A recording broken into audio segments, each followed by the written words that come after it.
요번 강의는 이게 전이와 역전이, 오늘 우리가 지금 식사하면서 되게 많은 이야기 했지만 AI에 대한 이야기를 했잖아요. 그런데 이제 AI가 절대로 흉내낼 수 없는 게 전이와 역전이에요.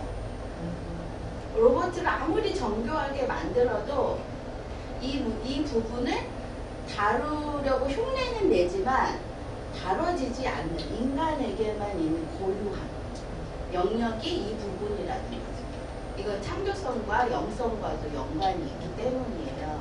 그래서 너무 겁을 내실 필요도 없고 AI를 그렇다고 너무 거리둘 필요도 없어요. 잘 활용해야 되고, 제가 지난주에 얄미운 사람을 봤어요.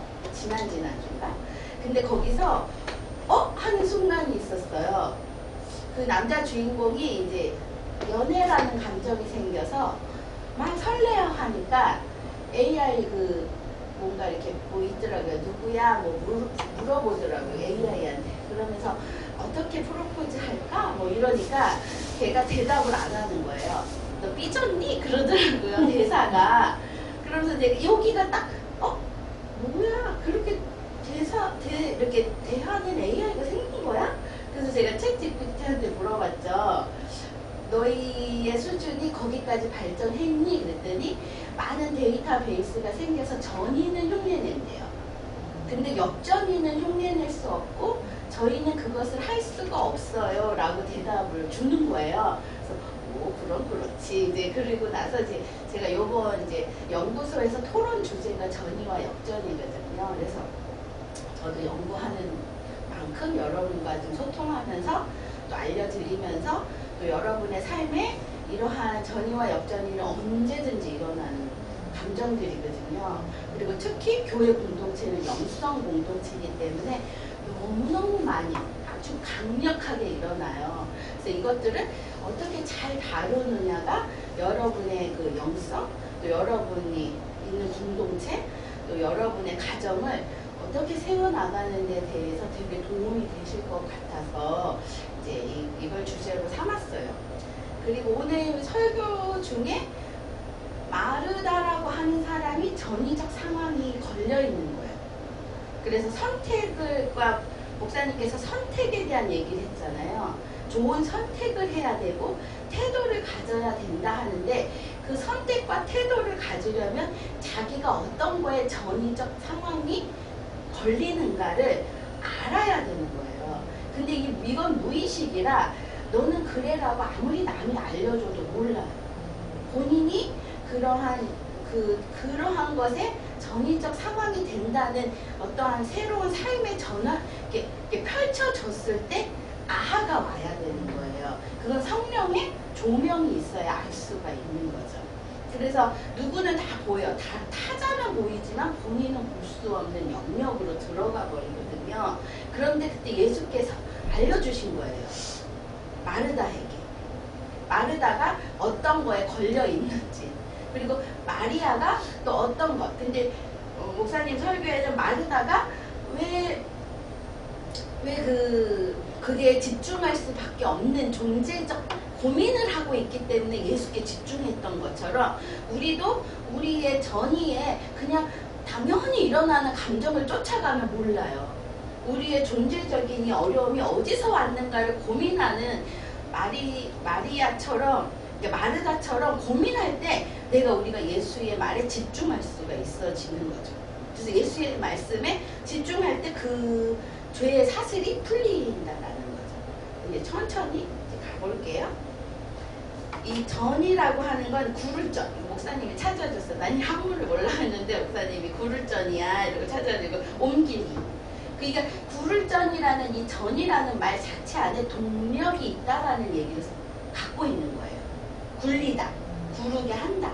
그럼 뭐가 구르냐라고 하는 건 내 안에 있는 어떤 것들이 굴러서 그 상대에게 가는 거예요. 그러니까 방향이 현재로 해서 회전되어서 그 타자에게 옮겨가는 거예요. 내 과거에 어떠한 것들이 없는 게 아니고 있는 게 가는 거예요. 새롭게 만들어진 게 아니라 축적되어 온 게 움직여서 가는 거다. 그래서 옮겨 심는다라고 해요. 그런데 전이와 약간 헷갈리는 게 투사예요. 투사는 전이는 설명을 하면 그 아바타 3를 보면 참 재밌는 장면이 나와요. 이렇게 꽁지머리를 서로 이렇게 신업들이 연결을 해요. 이게 전이라면 투사는 뭐냐면 그게 연결되지 않는 상태에서 일어난 감정을 그냥 던지는 거예요. 상대에게. 전이는 어떻게 보면 무의식적인 연결이라면 투사는 무의식적인 연결이 아니라 그냥 비춰지는 거에 던지는 거예요. 멀리.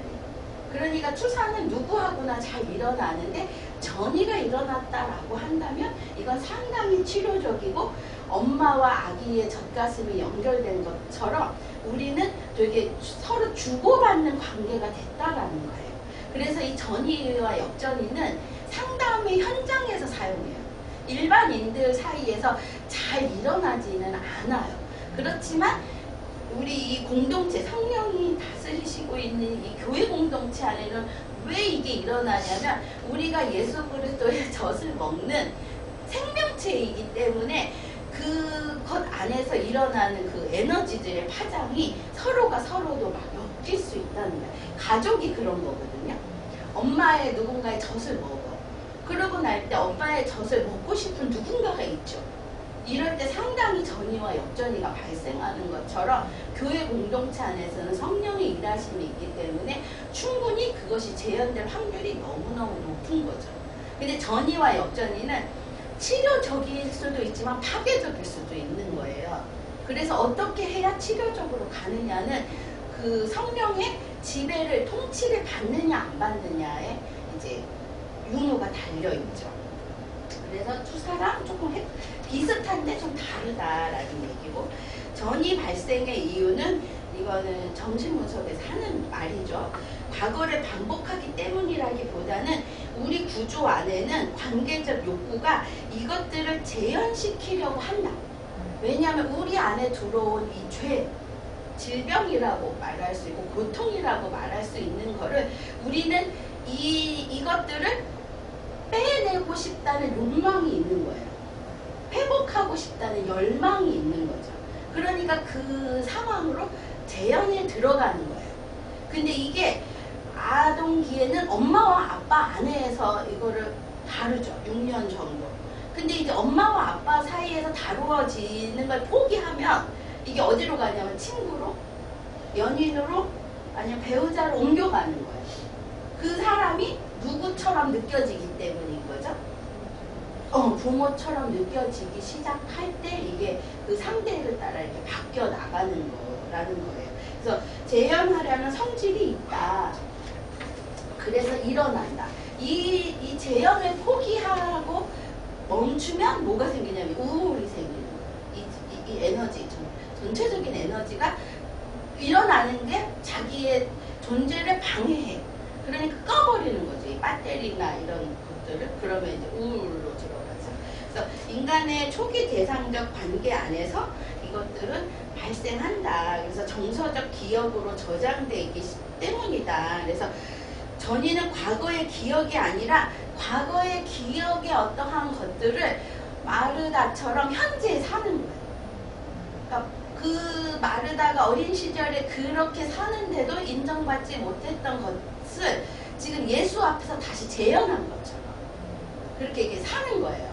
그러니까 이거를 딱 끊으면 안 되고 예수처럼 이렇게 직면해 줘야 되는데 이 직면도 이게 그 아이가 젖을 먹는 것처럼 달려든 거 아니야? 확 뛰면 안 되고 이것을 너가 지금 그것을 위해 젖을 먹고 있어를 알려줘야 되는 거죠.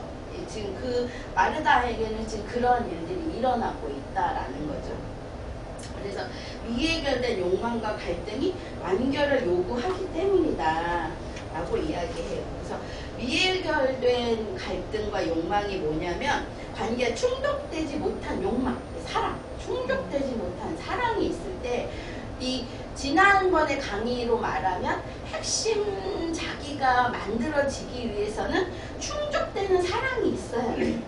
그것이 안 돼서 내가 충족된 사랑을 갖지 못해서 핵심 자기라고 하는 코어가 만들어지지 않았어. 엔진이 없어. 그러니까 계속 지금이라도 만들어야 될 거 아니에요? 그러니까 그 전이를 일으킨다라는 거죠.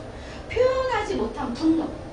내 안에 이제 그것들에 대해서 표현해야 되잖아요. 외부에서 왔던 쓰레기를 나는 다시 줘야 되잖아요. 근데 주지 못하고 내 안에 있을 때 그것들을 다시 전이적 상황으로 재현한다.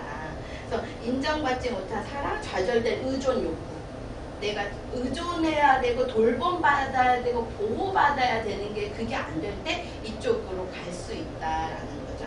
그래서 내면에는 벌써 이미 누군가와 관계를 맺을 때 자기의 그 허기짐을 가지고 어떤 대상으로 이 사람을 만들 것이라고 하는 그 어떤 전략들이 서요.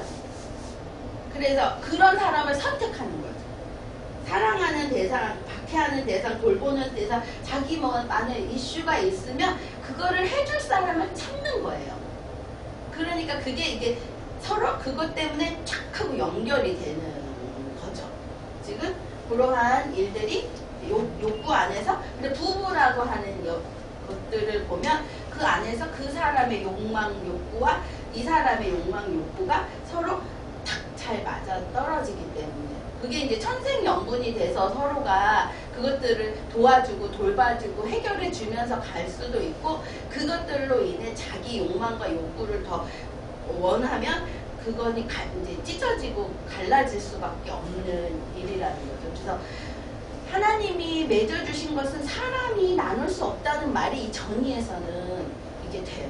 그런데 저는 요즘 그 상담을 한다는 건 이 전이적 상황을 허락하고 들어오잖아요. 그런데 이제 참 묘한 게 있어요. 그 부모들이 자기들이 못했던 어떤 것들을 인정하니까 오잖아요. 그럼 아이가 이제 저의 젖을 먹는다라고 표현을 하면 착한 아이가 먹을 때 아이 마음에는 어떤 마음이 있을까요? 엄마가 아닌 다른 대상을 통해 이게 해결이 되고 있는 그거에 어떤 마음이 들까요? 그 엄마에 대해서. 그렇죠. 왜냐하면 죄책감? 내가 이렇게 이 사람을 이렇게 존중하고 사랑하고 따라가도 되나? 뭐 이러고 있는, 그러니까 애가 엄마 상담 가기가 뭐 싫어요라기보다 멀어요라든지 뭐 숙제해야 돼요라 이렇게 말을 할 거예요. 그럼 엄마도 알아요. 이 아이가 내가 아닌 딴 사람의 젖을 먹고 포동포동 살이 찌고 있다는 것, 정서적 문제가 해결되고 있다는 걸 알아. 그럼 그때 둘이서 뭘 해줘야 되냐면 이 전인적 관계 안에서의 서로의 공허감을 버텨줘야 돼요.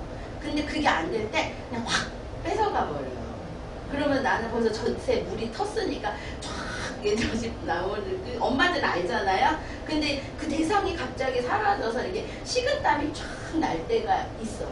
그거는 아니까, 그 엄마도 알고 그 아이도 아니까 그걸 넘어가 줘야 되는 거죠. 그래서 저는 상담의 아이들이 그 감정이 들 때 버티는 엄마를 보면 참 고맙고, 그 감정의 어려움을 이기고 오는 애를 보면 아, 얘가 힘이 있구나 라고 안심이 되죠.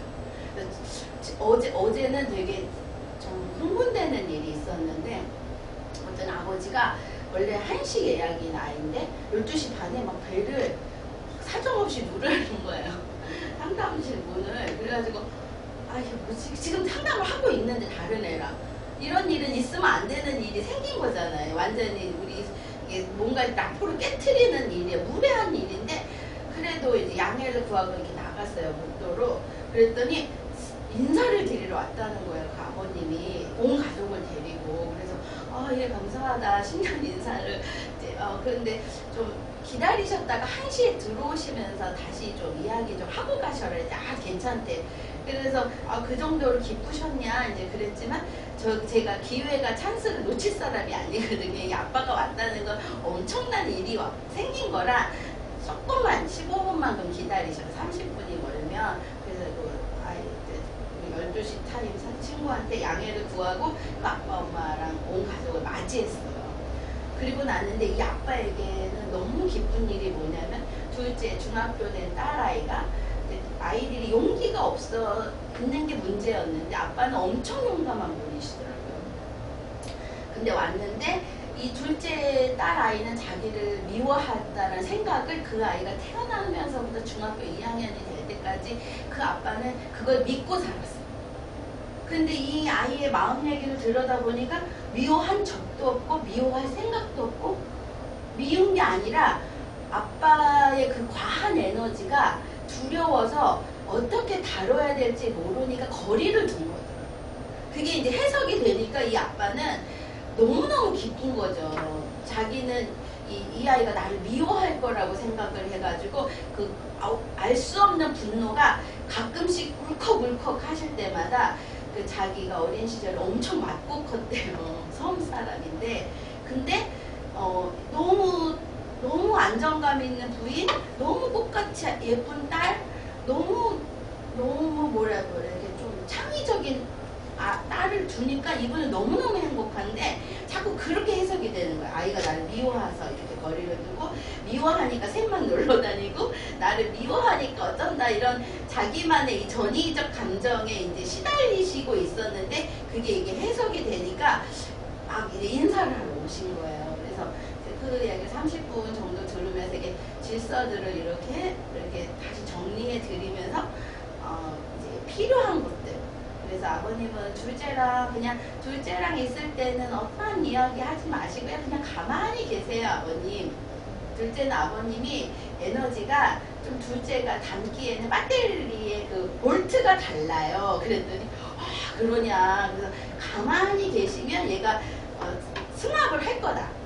그러면은 그때는 조금 이렇게 에너지가 움직이실 수 있어요. 그래서 첫째한테는 너무 과한 에너지 주지 마시고 엄마랑 좀 친해져야 돼요. 제가 느낄 땐 그래요. 그러면서 이제 몇 가지 얘기하면서 아버님의 인생사를 30분을 막 듣고 났더니 둘째가 하는 말이 이제 다 가시고 선생님 수고하셨어요 이러는 거야. 그래서 너도 수고했다 사느냐, 너무 수고했다 어떠니 그랬더니 엄청 안심이 된다는 거예요. 그래서 뭐가 안심이 되는지 뭔지는 모르겠는데 근데 저는 알 수 있었죠. 이 아빠의 이 과한 에너지를 우리가 집에 두꺼비 집을 다는 것처럼 아빠의 과한 에너지가 올 때 두꺼비 집이 역할을 해줄 누군가가 있다 라고 얘가 믿으니까 이제 안심이 된다 하는데, 그리고 나서 그날 상담을 하는데 그 아이의 그 데이터가 너무 좋은 거야. 뇌기능에서 나오는 데이터의 알파량이 막 증폭을 하는 거여서 오늘 너도 되게 안심이 됐나 봐, 편안했구나 그랬더니 네, 이제 그러고 가고 이제 큰아이도 하고, 제가 그 엄마에게 장문의 문자를 썼어요.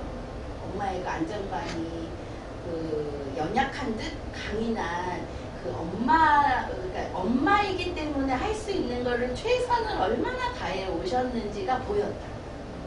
애쓰셨고 이제 좀 숨을 쉬어도 괜찮다.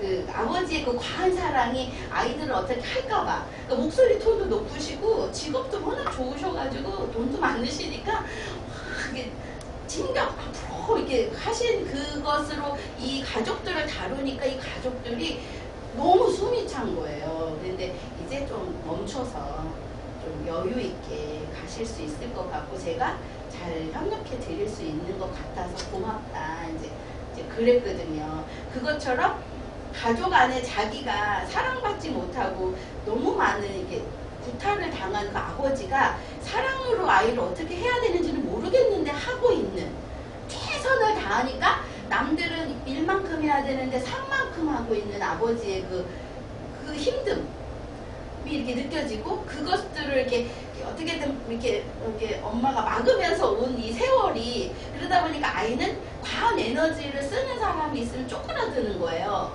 그러니까 학교에서도 계속 친구들 사이에서 뒤로 밀리고, 근데 그 문제들이 이제 해결이 된 거죠. 6개월 동안. 그러니까 아빠는 너무 고마운 거죠. 자기가 어떻게 할 줄 몰랐던 일들이, 이게 이제 이 미해결된 욕망과 갈등 때문에 지금 그런 일들이 있고 아이들에게 재현되고 있었던 것들이 다시 조율된 거죠. 이게 참 놀라운 거예요. 근데 이제 그래서 아이와 이 가족은 안전하고 반복적이고 관계가 지속되는 공간이 필요해요. 근데 지금 그런 과한 에너지는 안전하지 않다는 생각을 아이가 하게 되고, 어떻게 보면 그 긍정적 관계는 반복적이어야 되는데 갑자기 아빠의 그 억압됐던 그 분노가 확 터지면 불안한 거죠. 또 어느 날 아버지가 오늘처럼 해피하셨다고 어느 날 자기의 욕망 실현이 안 될 때 판을 뒤집어 엎으실지 모르니까 이제 그러한 일들이 이게 계속 되니까 그 아이들은 에너지를 최대한으로 바깥 세계와 연결을 안 하고 사는 거죠. 근데 이 치유적 소망이 갈등이 이제 해결되기 시작하는 거죠. 근데 그런 아이들은 생각보다 내재된 에너지가 꽤 많았었죠. 그래서 전이의 필연적인 이유는 다시 재경험을 시키는데 필요해요. 그래서 이것은 결핍된 자기 기능을 보충하려고 하는 시도라는 거죠. 그래서 지난 회기에 배웠던 거울전이, 이상화전이, 쌍둥이전이 이런 전이들을 일으키는 거예요. 무언가 부족했던 영역들을 일으키고 있죠. 그래서 교회 다니시는 분들이 이 세 가지가 다 충족이 돼요. 그렇죠? 거울전이가 충족이 되죠. 서로 상대가 되어주기도. 이상화전이는 그리스도를 우리가 주로 섬기는 것 자체가, 쌍둥이 전이는 같이 이렇게 함께 뭐 이런 것들을 통해 이루어지죠. 그래서 이 공동체 안에서 전이는 필연적으로 발생할 수밖에 없고 발생되어야 된다. 이게 없는, 그러니까 교제가 중요한 게 이걸 일으키는 시간, 타이밍인데 이게 없다면 그 일반적인 그러니까 요즘 인터넷 예배들이 많아지는 거에 좀 우려가 되는 부분이, 이걸 못할 수 있죠. 왜냐하면 이게 일어날 것 같은 감정이 들면 머물지 않고 그냥 끄고 가면 되니까. 그래서 근데 전이라고 하는 거는 아주 어린 시절에부터 축적되어 왔던 어떠한 사인이기 때문에 되게 극단적이 돼요. 이 전이적 상황이 되면 대학 교수든 뭐든 의사든 목사든 상관이 없어요. 이 상황이 되면 뭐로 가는 거예요? 어린 시절의 나로 가버리는 거예요. 어린 시절에 허기졌던 나로 그냥 확 가버리는 거예요. 그래서 현재의 감정이 아니라 초기 애착 때의 상황으로 가버려요. 그러니까 아이같이 굴게 되죠. 그리고 흑백이 돼요. 좋아한다가 아니라 당신이 없으면 무너진다. 그리고 나는 당신이 없으면 죽을 것 같다라는 감정까지 내려갈 수 있어요. 그때 이 사람이 모야가 아니라 이게 전이가 발생했구나라는 사인으로 들으셔야 돼요. 그 다음에 전이의 극단화가 되면 이 감정들이 그러면은 어린 시절에 6년 동안 사랑이라는 감정, 돌봄이라는 감정이 축적되어야 되는데 사랑이 오다가 어떻게 돼야 되는 거예요? 변질돼 버리는 거예요. 사랑이 오다가 증오로. 그러니까 축적이 그러니까 그리고 돌봄이 오다가 방임으로, 그리고 겁으로, 내쫓음으로 이렇게 되니까 이게 축적될 수 있는 시간적 한계가 있었던 거예요. 그러니까 이게 축적되고 있는 이 사이에 뭐가 돼야 되죠? 미온이 말한 컨테이너, 융이 말하신 담는 것이 돼야 되는 거예요. 그러니까 진상을 이렇게 부리더라도 견뎌주는 게 필요한 거죠. 어려워요. 근데 그럴 때 이따가 이제 예를 들어서 제가 설명해 드리겠지만 그것을 담아낼 수 있는 힘이 자기에게서 나오면 이거 절대로 못해요. 그리스도의 은혜, 그리스도의 오늘 설교로 말하면 주님의 말씀, 주님의 섬김을 받은 만큼 할 수 있어야 되지, 내가 가지고 있는 것으로 하려면 백발백중은 실패할 수밖에 없다라는 거예요. 그래서 사랑이든 분노든 의존이든 이렇게 농축되어지는 절대적인 시간이 필요하다라는 거죠. 그래서 농축되고 있는 그 동안에 알아차려진다는 거예요. 뭘 알아차려지냐. 부모에 대한 감정은 늘 이중적이었던 거예요. 사랑했는데 미워지고. 근데 이게 뭐만 되는 거죠? 미워진다는 건 역전이거든요. 근데 사랑했는데 미워지지 않고, 미워진다면 네 문제가 아니라 내가 너를 미워하는 거에 미안해가 되면 이 고리가 풀리는 거죠. 미워해. 사랑했는데 미워해. 누구 때문이라고 말하죠, 엄마는? 너가 미운 짓을 하니까 미워해인데, 이제 분석과는 좀 다른 거죠. 사랑을 해. 근데 역전이가 올라와서 이제 미워져. 근데 이게 너 때문이 아니라 누구 때문이라고 해석을 해줄까요? 내가 너를 미워하는 거야. 미안해. 미운 감정이 올라와.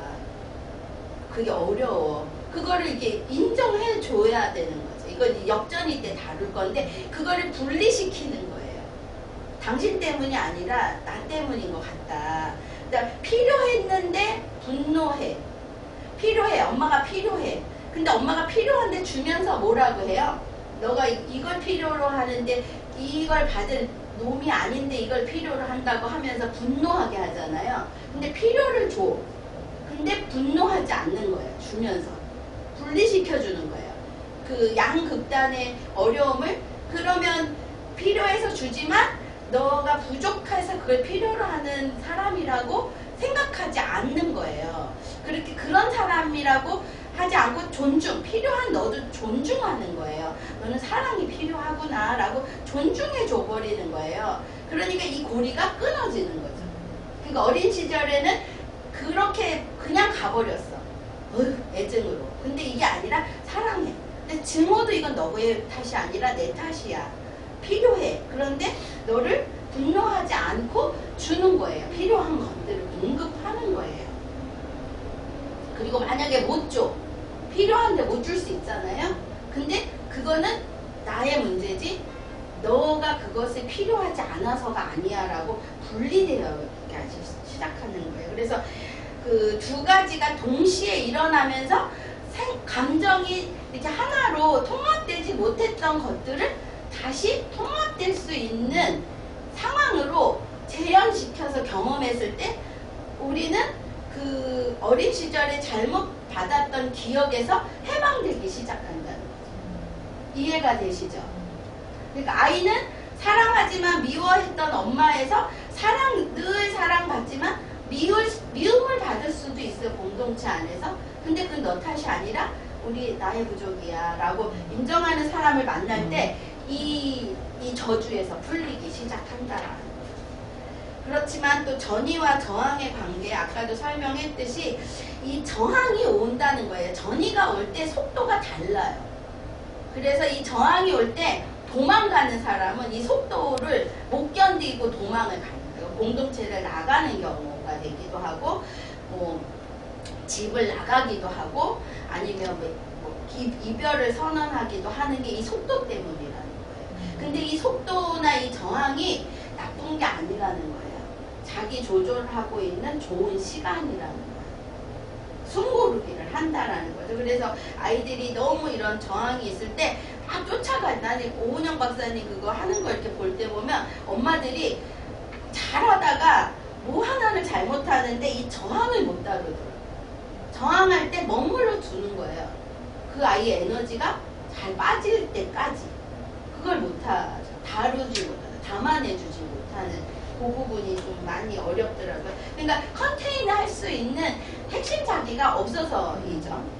그래서 이게 침묵을 하거나 지각을 하거나 결석을 하거나 막 치유자가 별로다, 목사님 별로야, 목사님 설교가 별로야 막 이러는 것들이 저항이거든요. 그래도 견뎌줘야 되는 거예요.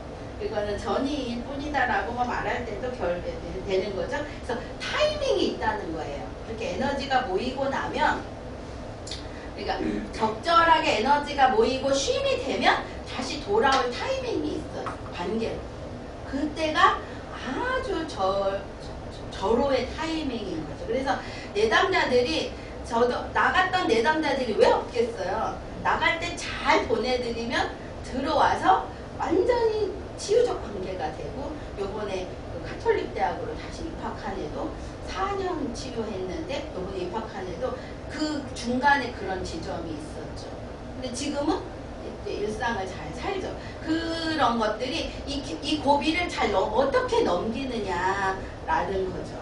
그래서 아이들을 다룰 때도 아이가 다뤄지지 않아요. 그냥 두는 거예요.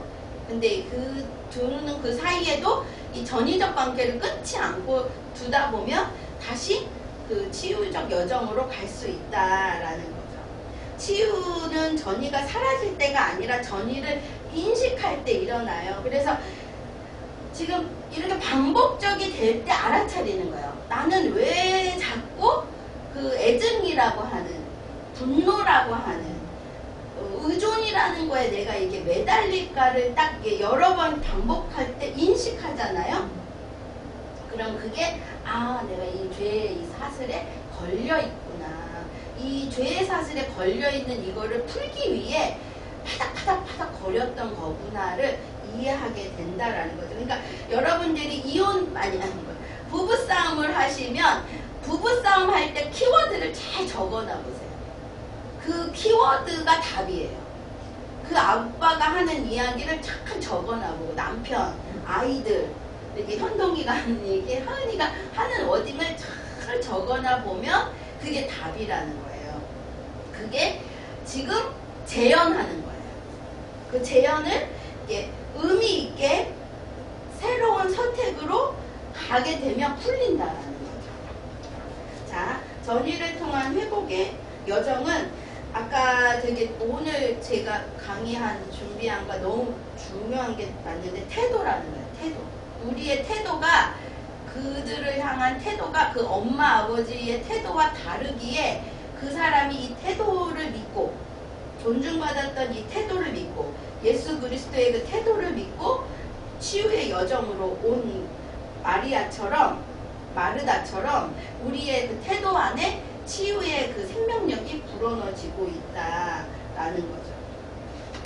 자, 그러면 이제 이게 실예를 들어야지 너무 이게 관념적이라 좀 뭐야 할 수 있는데, 자, 이 성경 모든 바이블 모두에는 전의와 역전의의 관계를 설명할 수 있어요. 모든 상황에. 근데 그 중에 가장 강력했던 상황 2개를 가지고 오늘은 전의를 설명할 거고 다음엔 역전의를 설명할게요. 자, 나 여호와는 중심을 보느니라 라고 하는데 사무엘에게 말씀하셨어요. 하나님 사무엘에게 누구에 대한 얘기를 하고 있죠? 사무엘에게 사울에 대해서 이야기를 하고 있어요. 근데 내가 그 사무엘이 사울에 대해서 되게 연민한 것 같아요. 그러니까 너무 슬퍼하는 거야. 그러니까 사무엘은 사울을 전의적 관계로 삼으셨던 것 같아. 그 사울이라는 왕을 이게 전의적 관계로 치유적 대상으로 삼았어. 근데 사울이 사무엘을 그런 대상으로 안 삼은 것 같아요. 그러다 보니까 이제 그 사람을 하나님이 버리신 거예요. 버렸으니까 너도 슬퍼하지 말라 라고 이제 이야기하신 거죠. 그래서 여호와께서 사무엘에게 이르시되 그의 용모와 신장을 보지 말라. 나는 그를 버렸다. 나 여호와는 중심을 보느니라. 그러니까 중심이 어떻다는 거야, 사울이? 망가졌다라는 거예요. 외모만 있을 뿐, 겉모양만 있을 뿐 그의 중심은 여호와께서 버렸다라고 해서 전의적 관계를 철수해라 라고 하나님이 말씀하신 거예요. 근데 이 사울은 누구를 전의했어요?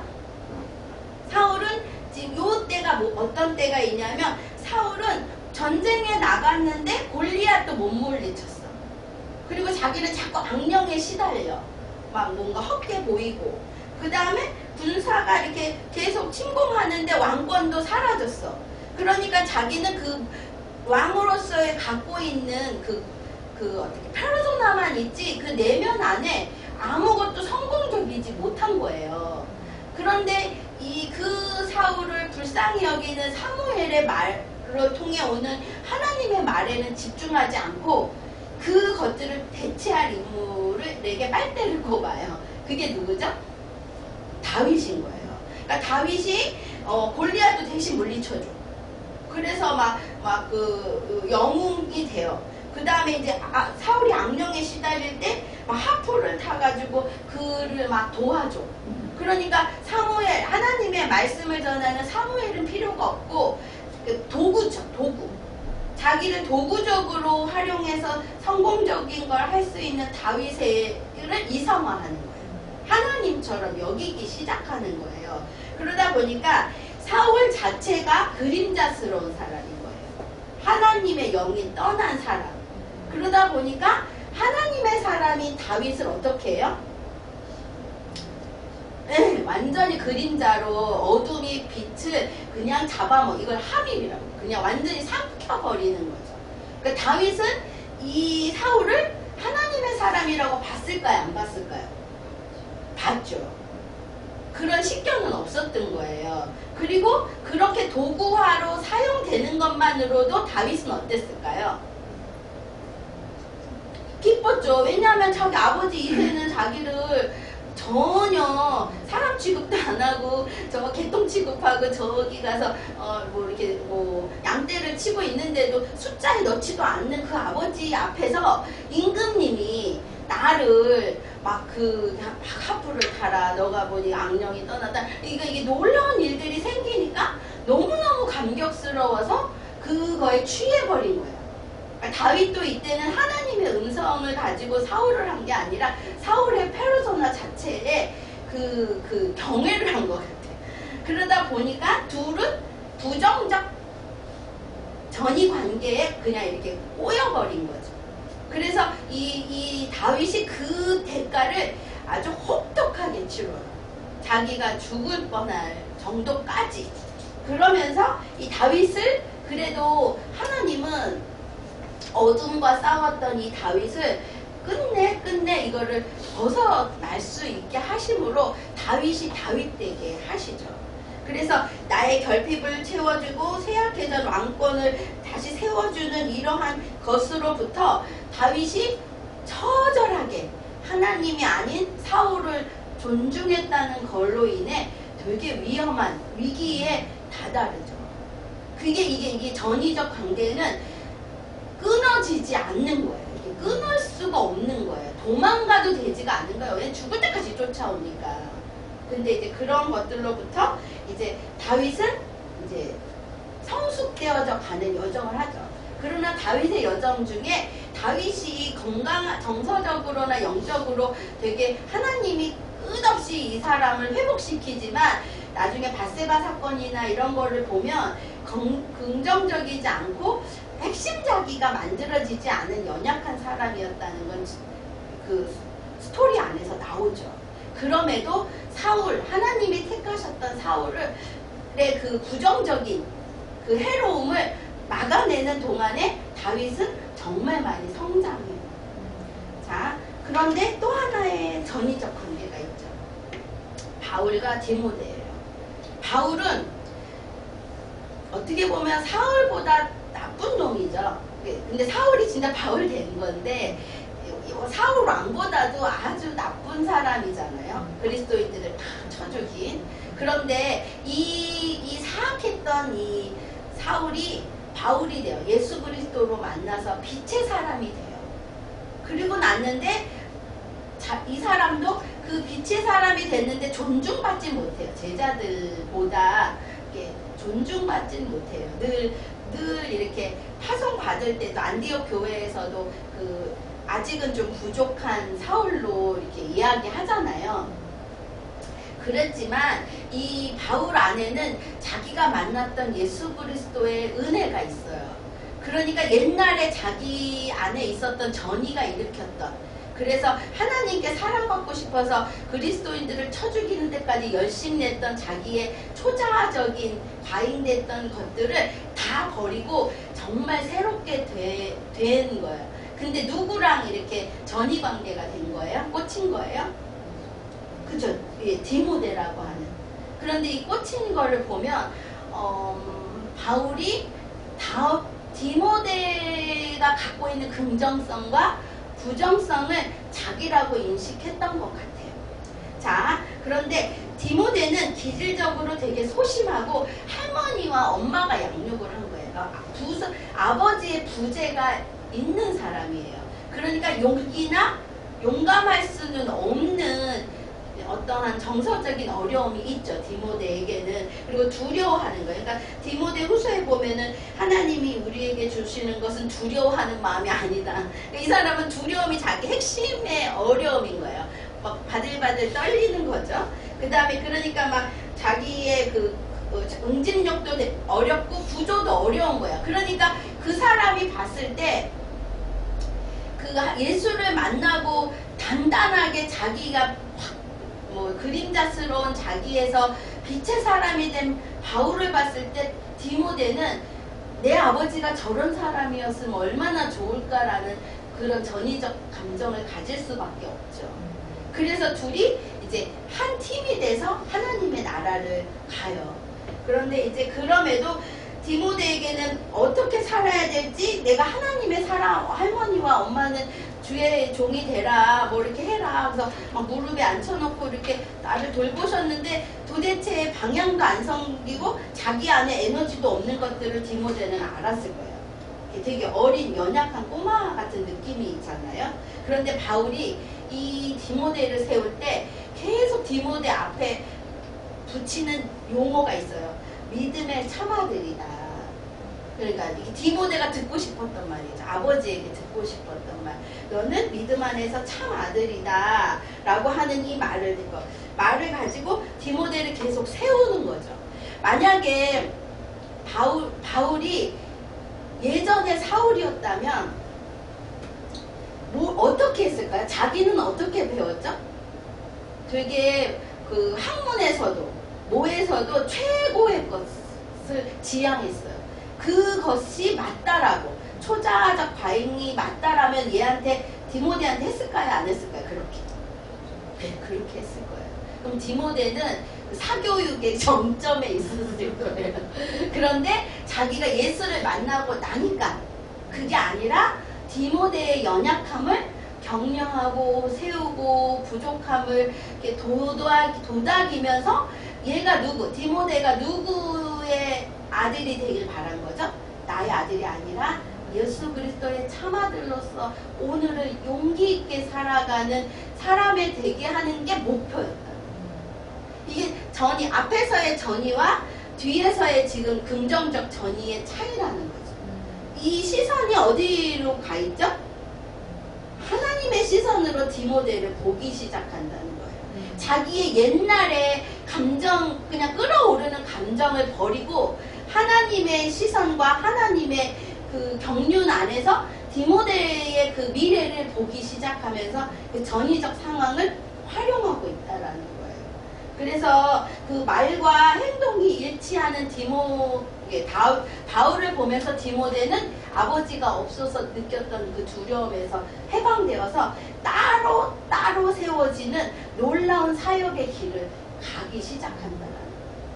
그래서 이 전위는 누구에게나 일어나요.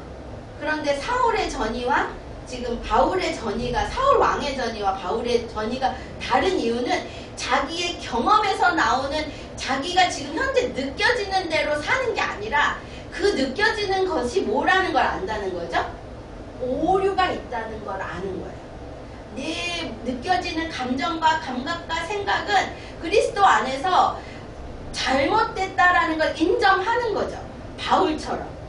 그래서 자기의 경험대로 디모데를 양육하는 게 아니라 하나님의 시선으로, 하나님의 말씀으로, 마음으로 디모데를 재양육하기 시작한다라는 거예요. 그게 우리에게 이 전의를 사용하라고 하시는 하나님의 음성이라는 거죠. 그래서 지지받고 스스로 서는 디모데가 되도록, 그래서 말씀을 전파하고 내 직분을 다 하라고, 그 부르심에 실천하라고 디모데를,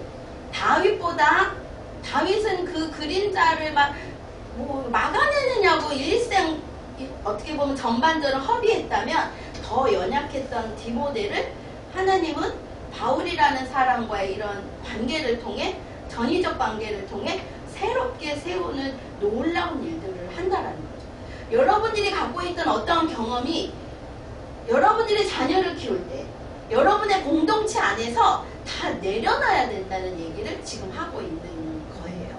내가 해봤더니 그게 좋더라가 아니라 지금 하나님이 오늘 말씀하시는 이 선택이라고 하는 오늘 설교가 여러분들의 생각을 관통해야 된다는 얘기를 지금 말씀드리는 거예요.